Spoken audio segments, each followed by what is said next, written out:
En esta ocasión, tenemos para ustedes un episodio doblemente especial, porque esta es la primera vez que traemos al canal un relato del maestro de Providence.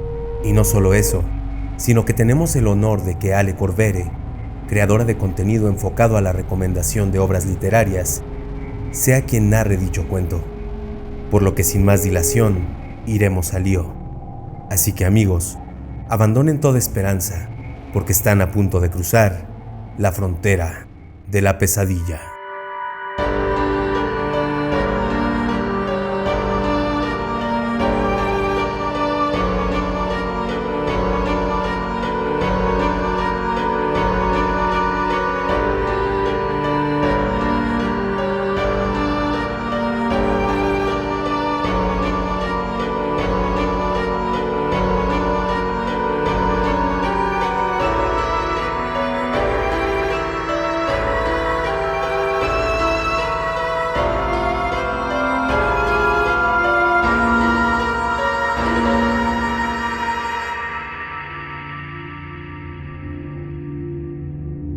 La horrible conclusión que había ido gradualmente imponiéndose en mi mente, confundida y reacia, resultaba ahora de una espantosa certeza.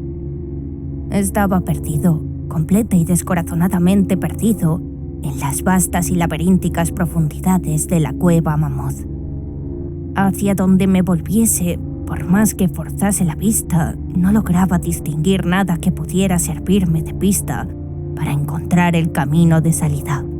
Mi intelecto ya no albergaba dudas sobre que nunca más llegaría a contemplar la bendita luz del día, ni a deambular por las amables colinas y valles del hermoso mundo exterior. La esperanza se había esfumado.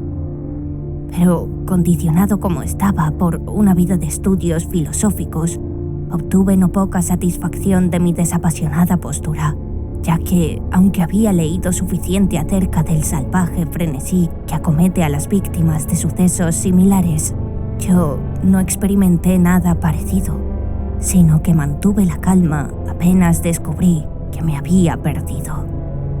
Tampoco el pensamiento de haber errado más allá del alcance de una búsqueda normal me hizo ni por un momento perder la calma. Si había de morir, reflexionaba, entonces esta caverna terrible pero majestuosa me resultaría un sepulcro tan grato como el que pudiera brindarme un campo santo. Una idea que me provocaba tranquilidad antes que desesperación. La muerte por inanición sería mi destino. De eso estaba convencido.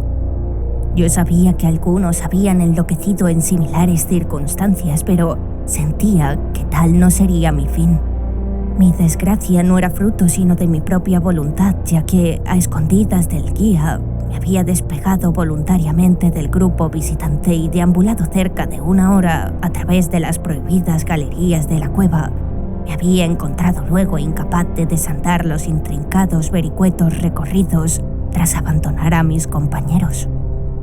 Mi antorcha comenzaba ya a flaquear y pronto me hallaría sumido en la negrura total y casi palpable de las entrañas de la tierra. Mientras permanecía al resplandor de la menguante y temblorosa luz, especulé ocioso sobre las circunstancias exactas en que se produciría mi cercano fin. Recordé las historias sobre la colonia de tuberculosos que, habiéndose instalado en esta gigantesca gruta, buscando la salud en su temperatura uniforme y suave, su aire puro y su pacífica tranquilidad, habían sin embargo muerto en circunstancias extrañas y terribles. Yo había mirado los tristes restos de sus chozas destartaladas al pasar con el grupo, preguntándome qué antinatural efecto podría lograr una larga estancia en esta caverna inmensa y silenciosa sobre alguien como yo, saludable y vigoroso. Ahora, me dije tétricamente, había llegado la ocasión de comprobar tal respecto, a no ser que la falta de comida acelerase mi tránsito. Según se esfumaban en la oscuridad los últimos e intermitentes resplandores de mi antorcha, resolví no dejar piedra sobre piedra, ni desdeñar cualquier posible medio de escapar, así que prorrumpí en una sucesión de gritos tremendos, a pleno pulmón, con la vana esperanza de llamar la atención del guía. Sin embargo, aún mi atención se volvió sobresaltada hacia un sonido de suaves pasos que imaginé escuchar acercándoseme sobre el suelo rocoso de la cueva. ¿Era inminente mi salvación? ¿No habían sido entonces todos mis horribles temores otra cosa que naderías y el guía, habiéndose percatado de mi inexplicable ausencia, había seguido mi rastro, buscándome a través de este laberinto calcáreo? Mientras aquellas preguntas felices brotaban en mi interior, estuve a punto de reanudar mis gritos para acelerar mi descubrimiento. Pero, en un instante, mi alegría se trocó en horror al volver a escuchar, ya que mis siempre agudos oídos, ahora afinados aún más por el completo silencio de la cueva, dieron a mi entumecido entendimiento la inesperada y espantosa certeza de que aquellas pisadas no sonaban como las de un ser humano. En la quietud ultraterrena de esta subterránea región, la aparición del guía con su calzado hubiera resultado como una serie de golpes claros e incisivos. Aquellos sonidos eran blandos y sigilosos como los que podrían producir las zarpas almohadilladas de un felino. Además, a veces, escuchando cuidadosamente, me parecían distinguir el paso no de 2, sino de 4 pies. Ahora ya estaba convencido de que mis gritos habían despertado y atraído a alguna bestia salvaje, quizás un puma extraviado por accidente en el interior de la cueva.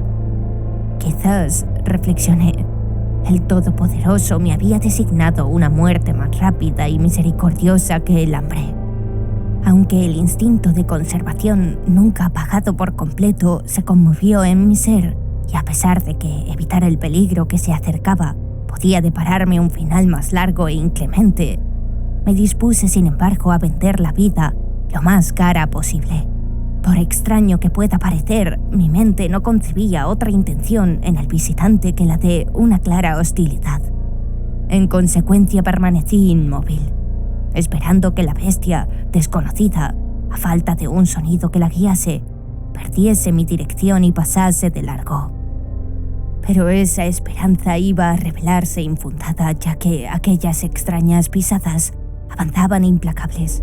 Sin duda el animal me olfateaba, y en una atmósfera tan absolutamente limpia de cualquier influencia contaminante como resulta la de una cueva, podía sin duda seguirme hasta gran distancia.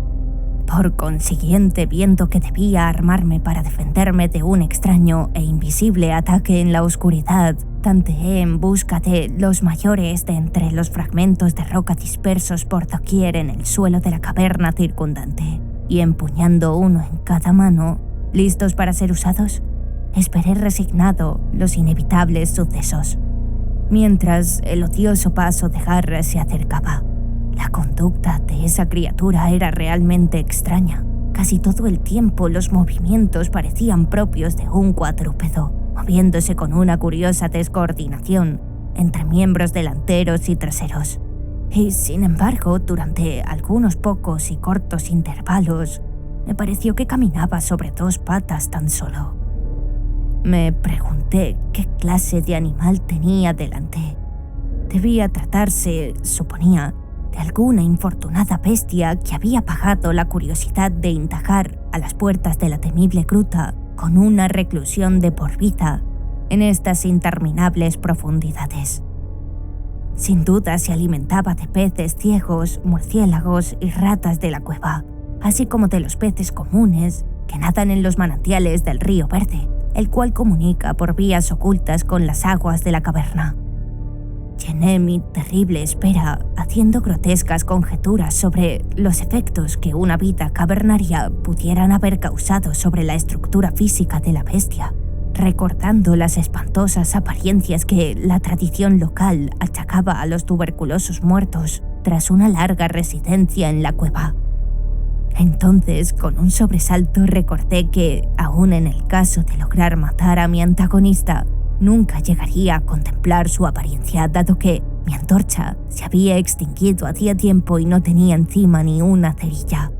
La tensión mental ahora se volvía espantosa. Mi imaginación desbocada conjuraba formas odiosas y temibles en la siniestra oscuridad circundante que parecían ya casi presionarme. Las espantosas pisadas se acercaban, cerca, más cerca.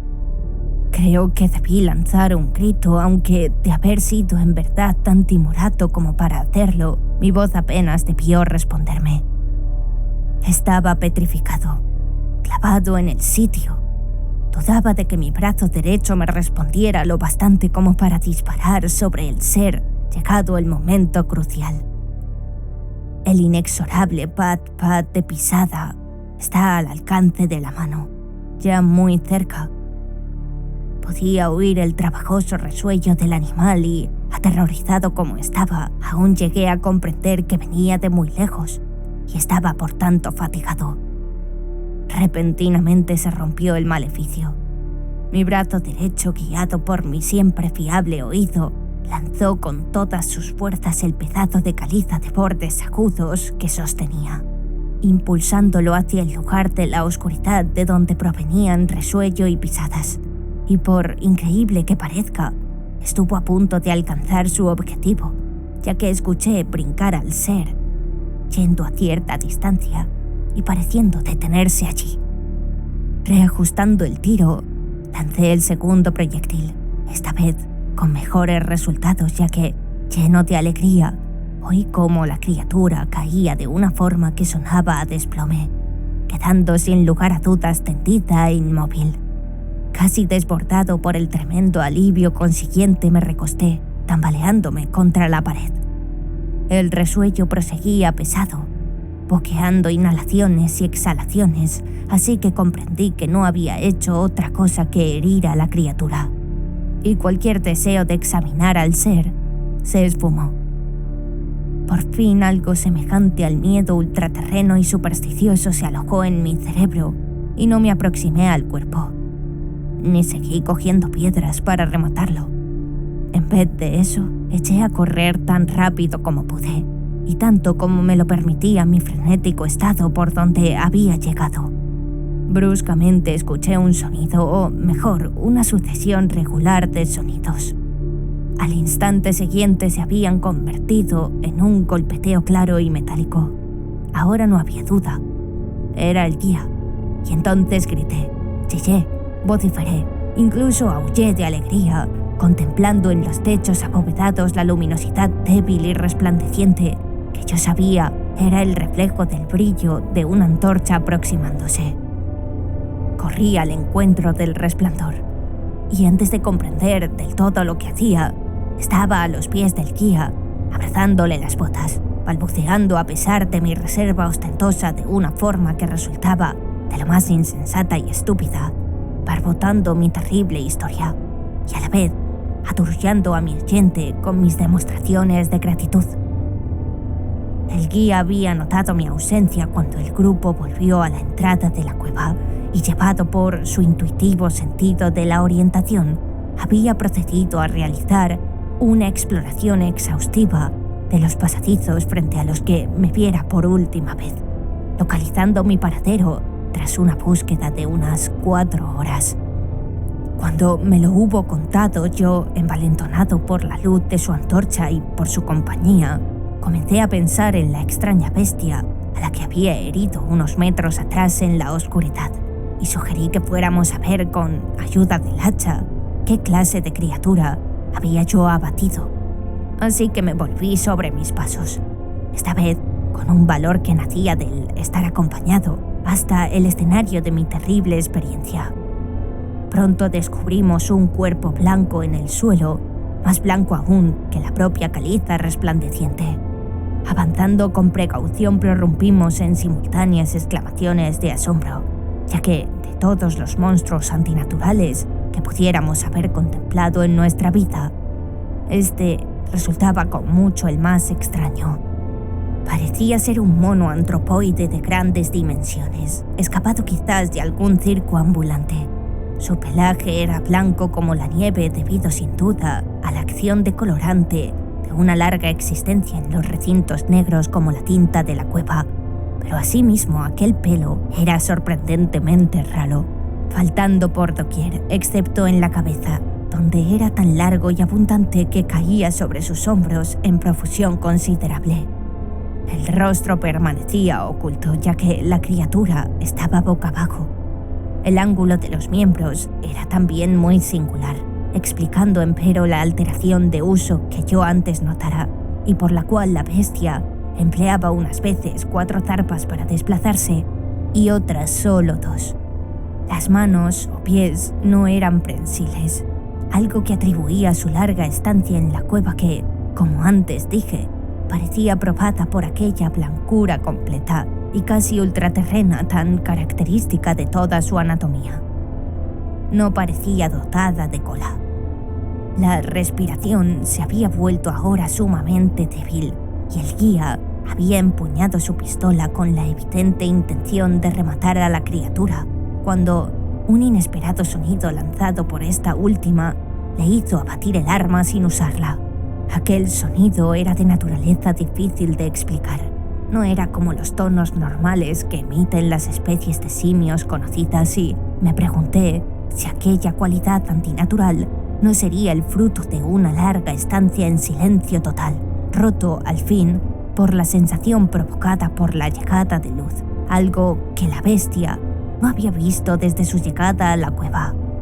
El sonido, que de lejos puede definirse como una especie de profundo charloteo, proseguía débilmente. De repente, un fugaz espasmo de energía pareció estremecer el cuerpo de la bestia. Las zarpas se movieron convulsivamente y los miembros se contrajeron. Con un espasmo, el cuerpo blanco rodó hasta que el rostro giró en nuestra dirección. Por un instante me vi tan abrumado por lo que mostraban aquellos ojos que no vi nada más. Eran negros esos ojos, profundos, tremendamente negros, contrastando espantosamente con la nívea blancura de cabello y carnes. Como en otros moradores de cavernas, estaban profundamente hundidos en las órbitas y carecían completamente de iris. Mirando más detenidamente vi que se encontraban en un rostro que era menos prognato que el de cualquier mono normal e infinitamente más peludo. La nariz era bastante distinta. Mientras observábamos la extraña visión que teníamos ante los ojos, los gruesos labios se abrieron y brotaron algunos sonidos, tras lo cual el ser se relajó y murió. El guía se aferró a la manga de la chaqueta, temblando con tanta violencia que la luz se estremeció espasmódicamente, proyectando sombras extrañas y móviles sobre los muros de alrededor. Yo no hice gesto, sino que permanecí embaradamente quieto, los ojos espantados fijos sobre el suelo de delante. Y entonces se disipó el miedo, suplantado por asombro, espanto, comprensión y reverencia, ya que los sonidos lanzados por la figura herida que yacía sobre el suelo calcáreo nos habían susurrado la terrible verdad. La criatura que yo había matado, la extraña bestia de la inexplorada caverna, era o había sido en tiempos un hombre.